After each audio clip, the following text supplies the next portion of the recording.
चरणों में इच्छामि। हे गुरुवर, हमने आपसे कोटा में प्रवचन के दौरान सुना था कि जैन समाज के लिए 3-4 संतानें पैदा करना चाहिए। यदि वो अपने आप पालने में उनको सक्षम नहीं है तो आचार्य गुरुवर के दरवाजे या आपके दरवाजे छोड़ जाएं। मेरा ये कहना है गुरुवर कि मेरी 4 संतानें हैं। मैं क्लास 1 गस्टेड राजपत्रित अधिकारी रहा हूं और सभी संतानें संस्कारित हैं। मेरी 4थी संतान मैंने आपको सौंपा है। साथ ही मेरी 4थी संतान पिछले 7 साल से मेरी अनवरत सेवा कर रही है। तो मेरा कहना यह है, मेरी जिज्ञासा यह है प्रभु कि जो संतानें सक्षम होते हुए, योग होते हुए और अपने संतानें 3-4 संतानें पैदा नहीं करते हैं तो क्या वो जैन धर्म समाज और मुनिराज और आर्का के पतन के कारण में सहभागी हैं? कृपया हमारी जिज्ञासा का समाधान करें। इसी के साथ में मेरा एक और निवेदन है कि आज से अभी बोल रहा था बात। देखो, साधु की भाषा तुमने बदल दी। मैंने कभी ये नहीं बोला है कि संतान पैदा करना चाहिए। 3-4 की तो छोड़ो, मैं तो 1 के भी पक्ष में नहीं हूं। मैं तो विवाह के भी पक्ष में नहीं हूं। मैंने ये कहा है कि विवाह किया है और संयम धारण नहीं कर रहे हो तो संतान को आने से रोकना नहीं चाहिए। कितना अंतर हो गया? पैदा करने में और रोकने में कितना अंतर हो गया? बहुत अंतर हो गया। पैदा नहीं करूं, मुझे कोई आपत्ति नहीं। यदि पैदा करने का कोई कहूं तो कोई मेरे से प्रश्न कर देगा कि महाराज आप लोगों ने क्यों नहीं किए, महावीर स्वामी ने क्यों नहीं किए। तो ऐसी बात नहीं, पैदा करने का तो सवाल ही नहीं है। लेकिन यदि तुमने विवाह किया है और संयम धारण नहीं कर रहे हो तो तुम पाप तो कर ही रहे हो और उसके फल को रोक रहे हो।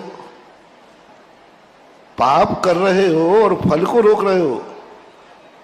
वासना करना पाप है, बच्चे का जन्म होना पाप नहीं है, ये पुण्य का फल है। अब्रह्म पाप है, लेकिन अब्रह्म के स्थान पर अब्रह्म करने से जो संतान की उत्पत्ति हुई, किसी आगम में संतान का जन्म पाप लिखा है क्या? कहीं नहीं लिखा। संतान का जन्म होना पाप नहीं है, पुण्य कर्म का उदय है। लेकिन अब्रह्म करना कौन से शास्त्र में पुण्य लिखा है? अब्रह्म करना, वासना करना, काम करना, ये सारे के सारे 5 पापों में है एक अब्रह्म। और जो अब्रह्म है, ये पाप तो तुम कर रहे हो और उस पाप के स्थान पर जब पुण्य का उदय आया तो तुमने पुण्य का दरवाजा रोक दिया। विनाशकालीन विपरीत बुद्धि, यानी पाप का रास्ता तो खुला रखा और जो पुण्य का रास्ता था वो रोक दिया। तो मैंने ये कहा है कि जैनियों को यदि वो संयम ले में अच्छा है, बाल ब्रह्मचारी बने अच्छा है, कोई बात, लेकिन तुम संयम नहीं ले रहे हो, तुम्हारी वासनाएं बढ़ती जा रही हैं।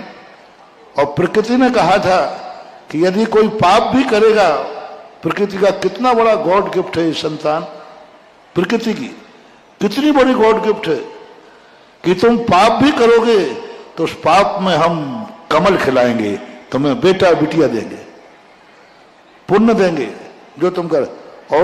और परिवार नियोजन वो कराएं जो पापी हो, शराबी हो, जुआरी हो, हिंसक हो, मांसाहारी हो, जो क्रूर हो, वे परिवार नियोजन कराएं, क्योंकि उनकी संतान होगी तो वो भी ऐसी ही होगी। लेकिन जैनी क्यों कराते हैं? जैनी के जब संतान आएगी तो वो नमोकार मंत्र पड़ेगी, शाकाहारी होगी, अहिंसक होगी।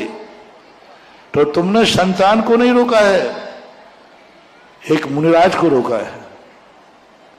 तुमने संतान को नहीं रोका है, एक शाकाहारी को रोका है। तुमने संतान को नहीं रोका है, एक जिनेंद्र भक्त को रोका है। तुमने संतान को नहीं रोका है, एक भगवान का अभिषेक करने वाले को रोका है। तुमने संतान को नहीं रोका है, एक सम्यक दृष्टि को रोका है। तुमने संतान को नहीं रोका है, एक नमोकार मंत्र पढ़ने वाले को रोका है। यदि कन्या होती तो तुमने कन्या को नहीं रहता है, जैनी का बेटा, पापियों के बेटे नहीं कह रहा हूं, जैनियों का बेटा तुम्हारा बेटा ही नहीं है, वो इस कुदरत का मुनि और आर्यिका भी है। क्योंकि जैन कुल में जन्म है दे ही उसको आर्यिका बनने का, बिटिया है तो आर्यिका बन सकती है, बेटा है तो मुनि बन सकता है। तो तुमने मुनि और आर्यिका का दरवाजा बंद किया है, कितना बड़ा पाप किया। एक जीव इतना पुण्य लेके आ रहा था कि मैं जैनी के यहां जन्म लूंगा, और जैनी के यहां जन्म लेने का अर्थ है कि वो आर्यिका और मुनि बनने का अधिकारी है। तुमने एक जीव को आर्यिका बनने से रोक दिया, मुनि बनने से रोक दिया। एक वो आता है वो शाकाहारी बनूंगा, तुमने शाकाहारी पद को रोक दिया, जैनंद भक्त को रोक दिया। तो यानी जैनी यदि जब किसी बच्चे को परिवार नियोजन कराता है, रोकता है, तो कितना बड़े पाप का भागीदार होता है, उसने कितनी संभावनाओं को कुचल डाला। इसलिए एक मांसाहारी, एक शराबी, एक जुआड़ी संतान को गर्भपात कराता है, वो इतना बड़ा पापी नहीं है जितना कि जैनी है। यदि वो परिवार नियोजन कराता है तो इतना बड़ा पाप का भागीदार नहीं है, क्योंकि उसने एक पापी को आने से रोका है। उसने एक, क्योंकि मांसाहारी के यहां बच्चा हुआ तो वो क्या करेगा, यदि उसने संतान रोक दी है तो कोई पाप नहीं किया है, उसने एक मांसाहारी को रोक दिया, वो खुद मांसाहारी था, बेटा भी मांसाहारी करता। तुमने किस बहाने रोका? तुम्हारा बेटा कौन सा पाप करता? इसलिए मैंने कहा था रोको मत, पैदा करो ये नहीं कहा, रोको मत। जब तुम वासना पाप कर रहे हो तो उस पाप के कीचड़ में पुण्य का कमल खिलने दो, और वो कमल यदि तुम पालन न कर सको, वो कमल तुम पालन न कर सको तो मातृ छाया में देके आओ, लेकिन मारो मत। और यदि थोड़ी देर कष्ट उठा करके पालन कर दो, थोड़ा सा बड़ा कर दो, उसके बाद जाकर बिटिया हो तो पृथ्वी स्थली में दे आना, और लड़का हो तो ब्रह्मचारी बना देना, और क्या करोगे। तो ये स्थिति हमने कहा था कि भाई दोनों तरफ जैनी सोचे। आज सबसे ज्यादा जैनियों के परिवार नियोजन है 100%, 1-8% कोई बचे तो बात है, क्योंकि पढ़ी लिखी समाज है, सबसे ज्यादा परिवार नियोजन है। इसलिए बैलेंस बिगड़ रहा है। और आपने बहुत बड़ी बात की, कई बार ऐसे होते हैं कि आखिरी बच्चा और बच्चियां ही जिंदगी में काम आती हैं, और आपने अपना उदाहरण दिया, ऐसे सैकड़ों परिवार हैं, ऐसे ऐसे लोग हैं जिन्होंने कहा, याद आ गया तुम्हें कि ऐसा जिसको मारने की पूरी तैयारी कर ली थी, कोई तीसरा बच्चा उनके यहाँ होने वाला था, मारने की तैयारी की, किसी कारण से प्रवचन से वो बचा। आज दोनों बच्चे इतने गलत मार्ग पे गए, इतने गलत मार्ग पे गए कि माँ बाप उनको बेटे कहने में भी तरस रहे हैं। माँ जो तीसरा बेटा है, जो माँ बाप की जिंदगी के अंतिम तक सेवा कर रहा है, जिसको मारने वाले थे वो गर्भपात कराने की पूरी तैयारी थी, लेकिन ऐसे ही प्रवचन सुना कि वो अपनी किस्मत लेके आया है, आने दो, आज वही उनका कुल दीपक बना हुआ है। ऐसा अब बोलिए क्या हुआ? आपके आशीर्वाद से यदि महासमिति सहमत हो तो मैं तीसरी और चौथी संतान के लिए अपने 1 साल के पुण्यार्जक में अपना पुरस्कार की घोषणा करना चाहता हूं।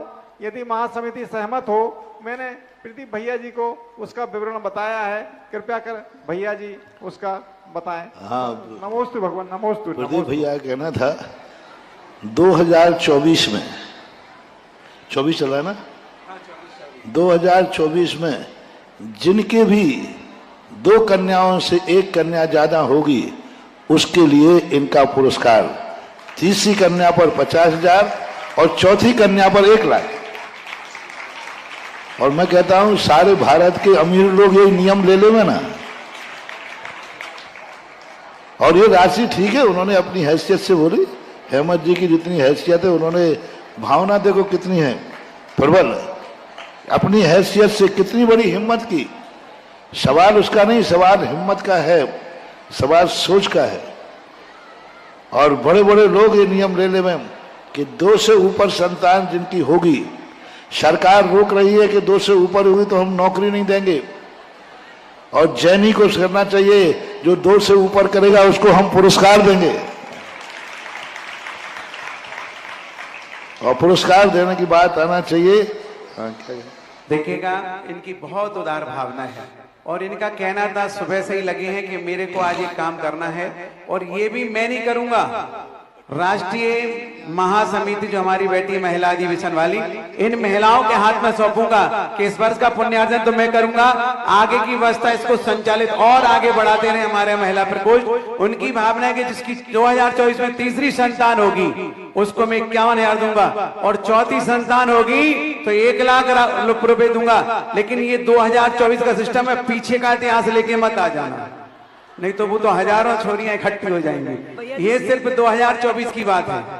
हाँ, क्या बोल रहे हैं? आप संतान बोल रहे हैं तो क्या पुत्र और पुत्री दोनों होने पर? नहीं, ओनली इनका कन्या का भाव है,